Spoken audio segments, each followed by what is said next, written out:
That afternoon, the girls returned home from school and immediately asked about Linda. I already called the doctor, and no significant changes have occurred. They went about their homework. Later, we got pizza delivered. I told them that if their mother didn't come home soon, I would have to learn to cook. This caused laughter. I'm actually a good cook, just never made it at home. When her sister came upstairs, Laura asked me if I could forgive Mom for having sex with another guy. Maybe, I said. I really don't know. Right now, I just want her to feel better. Then the landline phone rang. It was Jim Beeman from the newspaper. Mr. Jode, this is Jim Beeman from the Tribune. Hello? We have information that it was your wife, Linda, who was with Mark Stevens when he was killed. Can you confirm this? I wouldn't want this to become public knowledge. My 2 kids are in school, and they might get in trouble if this comes up, Jim said. So, you confirm it? How do you feel about the death of your wife's lover? I understand what you're getting at. If anything you publish causes any harm to my family, I will act against you and your newspaper. It will come out, Mr. Jode. There's nothing I can do about it. I looked out the window and saw a TV truck parked in front of the house. Channel 7. I said, I see a TV truck. I think you're right. Crap. I'm sorry I have to go. There was a knock on the door. I looked into the camera and saw a young woman with a microphone. I spoke over the intercom. Get out. You're trespassing on someone else's territory, and I'll call the police. Is your wife there, Mr. Jode? I called the local department and told them I needed help removing the press from my porch. And they did respond and removed what was already a group of 6 people from the porch, but they didn't go far. There were now 4 trucks there. I called the doctor and told her to make sure Linda was safe before the press came. I talked to the girls and told them that I thought they could stay somewhere else with me and homeschool, but they said they wanted to continue going to school even if they had to live elsewhere. I said I'd think about it. I called my lawyer, Joan, and asked her for advice. She said she would make a statement to the press if I wanted to see if that would calm the tension. We arranged it. The statement was made through her office and stated that my family would like for her to be allowed to continue her normal daily life. It said that I do not comment on rumors about my wife and will not comment on them in the future. It stated that continued media presence outside the home would result in legal action if it harmed the family, and that we would appreciate it if the trucks left. Meanwhile, Detective Asper and her boss announced a press conference at 7 p.m. I was watching. Police said Mark Stevens was attacked outside his home and killed with a sharp object. It said that although a woman was in the house at the time, there was no indication she witnessed the attack. It said the investigation was ongoing. The first question was whether the woman was married and whether her husband was a suspect. Detective Asper said, "Since you all know her name, I assume you know that she is married. But we have carried out a thorough investigation into him, and there is no indication that he was involved in the attack. In fact, he appears to have spent the entire night at his home, some distance from the scene of the incident." The reporter spoke. "What about other women? Married women? Their husbands?" "We thoroughly investigated allegations that Mr. Stevens regularly seduced married women and found that there was some truth to this. In fact, he appears to have carried off several married women in the presence of their husbands. So we explore this aspect." Chief Johnson interrupted the meeting. "That's all for now. If we have anything more before our briefing on Wednesday, we will let you know." And the police left amidst screams. I've made arrangements with the girls' school to have their assignments delivered here or sent by computer over the next few days. I called Linda's parents and told them to beware of the press, but no one had shown up yet. They also disappeared from our street. On Tuesday, the doctor called and said Linda was starting to respond and that the police were with her.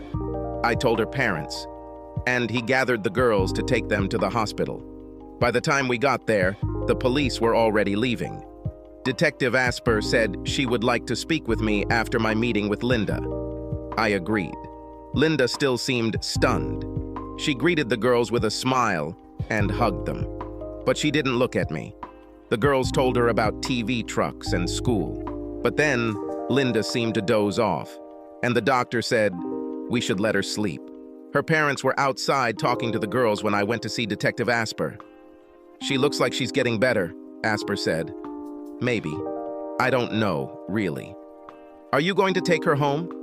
Until she gets better, and then I'm sure we'll separate. Asper said, I think you should give her a break. What other punishment could she receive besides what happened? It's not about punishment, it's a matter of respect and trust. I will never trust her, and I will never respect her. And maybe she will never respect me either. Asper smiled. She may be afraid of you. She may not trust you either. You're just trying to lure me into a trap.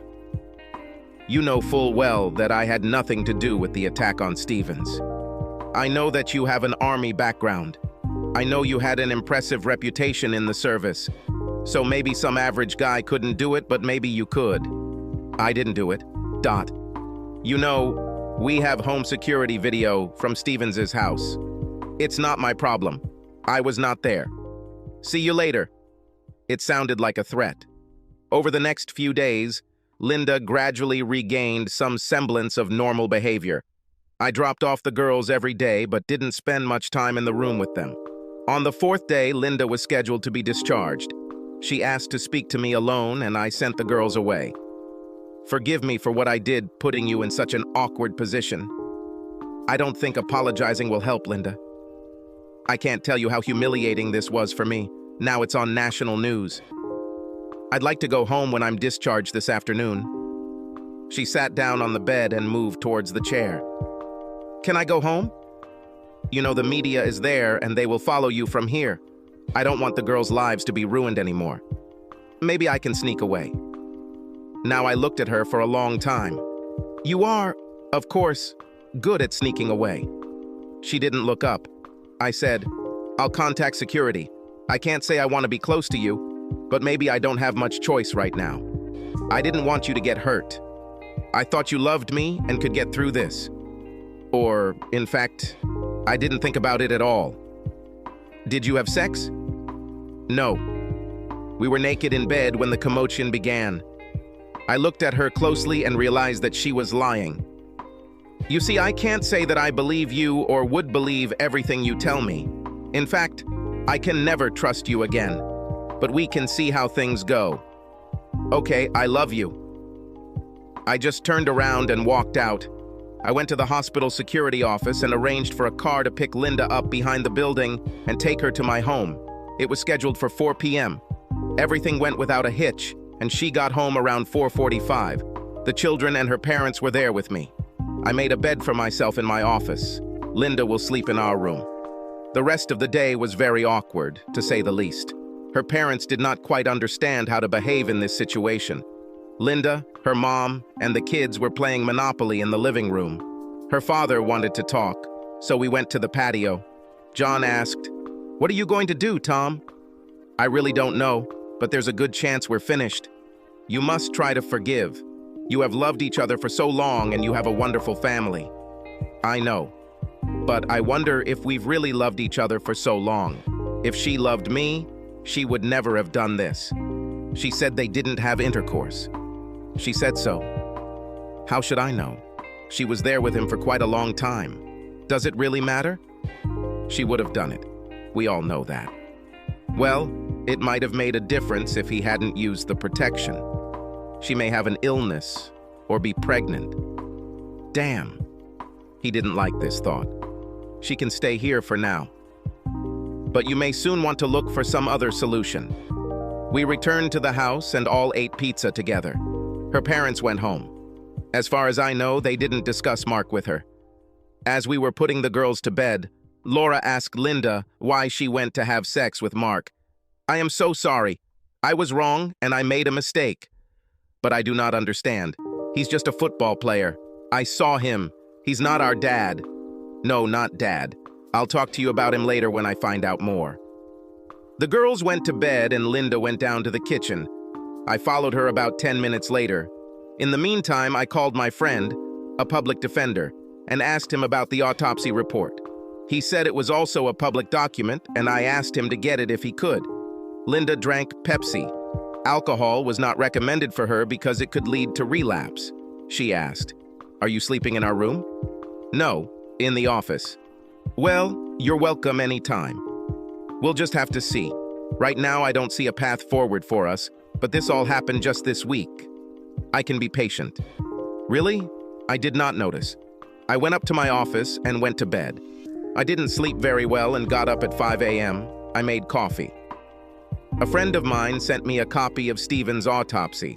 I read carefully, paying particular attention to the trauma analysis, where traces of ejaculate and female secretions were found. The samples were sent for laboratory analysis. It looked like Linda was lying when she said they didn't have intercourse. I never believed it because of the timing. She was there for approximately 2 hours before the murder. When she came down, I took the girls to school, almost as usual. However, they were a little depressed. I spent a lot of time considering my options. If it weren't for Linda's illness, I would never have let her back into the house. But there were benefits to allowing it, including making things a little easier for the girls if things calmed down. As soon as I entered the house, another TV truck pulled up outside, and a young woman got out and screamed at me, asking if Linda was home and if I had forgiven her. I smiled, waved at her, and warned her not to enter the territory. I went inside. Linda baked some cookies and offered me one, which I took. There is a TV truck outside. They don't know you're here, and maybe they shouldn't know. What do they want? They already published my name and what I did at his house. Can they do any more harm? I'm sure they can come up with something. I looked at her. I was wondering what to do with you or us. I'd like you to write down for me exactly what happened last Friday, from the moment that idiot walked up to us until you ended up in the hospital. This doesn't have to happen right now, but it should happen quickly if possible. If it's too traumatic, skip the part and write later. I will try. I also need to call and see if I still have a job. Why would they fire you? For cheating on me? Why should they care? Well, I was gone for a whole week. She called and was told she could take a week off sick and the next week off. She went to her bedroom and sat at her desk, typing on her computer. I left her alone and went to my office, where I began to study the autopsy materials. I made sure I would get the test results, but probably not for a few days. Linda was trying to act normal around me, that much was clear, but I thought she must have some questions about what happened.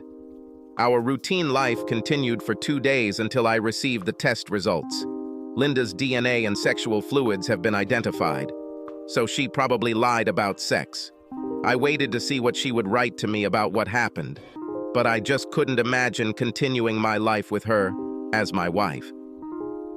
The next day after dinner, Linda walked into my home office. I finished writing. Here. She handed me the printout. I read what she wrote. Tom, forgive me for my weakness. When Mark asked me to dance, I was so excited. He was charming and had such a reputation. When we danced, I really didn't think about anything else. When the slow dance began, I was simply at its mercy. He pulled me towards him. Honestly, I would have given myself to him right there. I don't know why he was so attractive to me, but he was. He told me to sneak out the side door and we would go to his house. He said I'll have the best sexual experience in my life. I believed him. When the dance ended, I returned to our table, and you were not there. I agreed to go to the women's room with June. When you returned, I saw that you were very angry, but I thought you'd get over it eventually, and I wanted Mark so badly. So I went out the side door, and we drove to his house. He kissed me as soon as we walked inside, picked me up and carried me upstairs to his bed. We had very passionate sex. As we were finishing, the car alarm went off. He put on his robe and went out. He told me to wait there. I looked out the window but didn't see anything over the porch roof. I saw someone running away dressed in black. The man jumped over the fence. I found a robe and went down to the front door. He was lying in the driveway. I ran up to him. His head was smashed. I was in some kind of trance, just stunned and shocked. I felt guilty, as if it were my fault that I had sinned. The police arrived, and I remember being in the hospital. I'm so sorry about all of this. I love you, and I don't know why I did what I did. Linda. I looked up at her. Tears were streaming down her face. Tom, were you the man I saw? I was here all night drinking. regretting the end of my marriage and the changes that had to happen in my family. There was hatred in me. But of course, the police told you I was here. They have surveillance footage. That's what they said when I asked. But no buts. I can tell you that I think Stevens got what he deserved. No, Tom, he didn't deserve this. He was nice. And he turned your world upside down, right? Tom, don't... Why not? I want you to know that I will never be able to love you the same way again. Maybe I won't be able to love you at all. The man I thought I married would never do what you did. Was it worth it? Was the sex worth what you lost? What has he lost? You know, the sex was really impressive, but it wasn't worth what happened. If we had this night and I came home the next day, well, maybe. But he's dead and I'm screwed forever. Yes. You killed him. She turned and ran out of the room. No, you killed him, I muttered. After that, our relationship became cold. I decided not to try to convince her of my innocence or try to make amends to her in any way. Of course, I would never admit to her what happened. I assumed that if I did this, she would immediately tell the cops. She was a woman who could not be trusted at all. She just told me that if Stevens hadn't been killed, her night would have been worth the consequences. Maybe not in such terms, but still. A few weeks later, I filed for divorce. I asked for custody of the children so they could stay in the house. Linda still had a job, so I didn't ask for alimony, child support, or free visitation. Linda recovered enough that I insisted that she move out. She went to visit her parents. I served her there. Soon after, her father called. He wanted me to take the papers, and Linda was desperate. I told him she deserved to be desperate and should get a lawyer. He was very angry, but I didn't know who he was angry with, me or her. He asked about visits, and I told him she could come any night and stay until the kids went to bed. Linda showed up the next day at 5 I made some macaroni and cheese and we ate with the girls. We played a few board games with them and put them to bed. After that, Linda wanted to talk, but I was not in the mood to talk. We need to figure this out, Tom. It won't do the girls any good if we're apart. They will have to adapt. You can find a place where they can come to you. The sooner we resolve the divorce, the sooner you can set up a visitation schedule. Please, I don't want a divorce. I made a mistake. Okay, it's a big mistake, but I love you. There's no way we're going to stay married after you openly had sex behind my back. Forget about it and move on. Linda began to cry. Don't sob, just cry quietly. I really felt sorry for her, but not enough to change my mind. We're finished. The divorce took place. We worked out a joint custody agreement, and Linda had an apartment with a large second bedroom for the girls. The two of us established a distantly friendly relationship, focusing on the girls. About 4 months later, I started dating. Women from our circle and from work knew that I was single, and I seemed to attract their attention. When Linda had girls, I brought several women home for the night. However, none of them lasted too long. But the sex was usually good and sometimes great. I stayed away from married women, although some of them seemed eager to sleep with me. But after my experience, I decided that it was immoral. Linda was good with the girls, but not so good on her own. She took antidepressants and slept a lot. But she managed to go to work and complete her assignments. Her parents and girls told me she is not dating. After 10 years, Shelley left for college. Laura was about to start her freshman year. The two of them had gotten used to the joint custody arrangement and seemed to be doing well. They both dated in high school, and Laura, I believe, in college. I was in a long-term relationship with a young woman, Cody, whom I met one night at a bar. Like me, she was divorced. She had 2 children at home and her husband moved to the West Coast. She was 35 when we met and her children were in school, twins in their 2nd year. When they left for college, she moved into my home. I used to love her. She was funny and smart and the sex was great. She may not have been as beautiful as Linda, but she was pretty and guys really took notice of her when we were dating. Shortly after we met, I told her about all the fuss surrounding Mark Stevens' death. Of course, I never told how he died. The uproar eventually died down and no one was ever arrested or charged. One Saturday, Detective Logan showed up at my house and I invited him in. I was home alone. I retired last week. A good pension, he said. I'm happy for you. But why are you here? I just want you to know that I was convinced that you killed that idiot. And, well, he deserved it. Although maybe not your wife. I didn't do it, but he certainly deserved it. I congratulate whoever did it. Why do you say Linda didn't deserve it? Well, it was just one night, and she only did what many other married women did when that idiot hit on them. You know, if they met somewhere and went to commit adultery in private, maybe we could get over it. But it was too brazen and ostentatious. Understand? How is your partner doing? She's a captain now. Really punchy girl. She was insightful, I said. We shook hands, and he left. As for Linda, she eventually made a partial recovery. We rode together when I drove Shelley to school. On the way back, I asked her one day how she was doing. Linda said, I'm fine. I have a boyfriend. Sort of like a friend with benefits. I know you and Cody are together. Well, in general, yes. And when her children leave, we may move in together. Linda whispered, I wish all this didn't happen. We'd be empty nesters now and we could have some real fun. I'm still very sorry. Me too. We both cried. She later moved into her friend's apartment. But I don't think she ever fully recovered from that night. Like me, probably. I've never regretted doing it. It probably saved many marriages, one of my most effective altruistic acts. Subscribe to our channel so that your second chaff doesn't cheat on you, and go ahead and listen to the next story, because this story is nothing compared to the next one. If you're under 18, don't even think about listening to the next one.